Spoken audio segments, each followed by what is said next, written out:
शुक्लांबरधरं विष्णुं शशिवर्णं चतुर्भुजं प्रसन्नवदनं ध्यायेत् सर्वविघ्नोपशान्तये।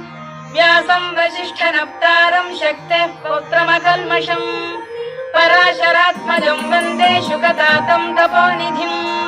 व्यासाय विष्णुरूपाय व्यासरूपाय विष्णवे नमो वै ब्रह्मनिधये वासिष्ठाय नमो नमः। अविकाराय शुद्धाय नित्याय परमात्मने सदैकरूपरूपाय विष्णवे सर्वजिष्णवे। यस्य स्मरणमात्रेण जन्म संसारबन्धनात् विमुच्यते नमस्तस्मै विष्णवे प्रभविष्णवे। ॐ नमो विष्णवे प्रभविष्णवे। श्रीवैशम्पायन उवाच श्रुत्वा धर्मानशेषेण पावनानि च सर्वशः युधिष्ठिरः शान्तनवं पुनरेवाभ्यभाषत।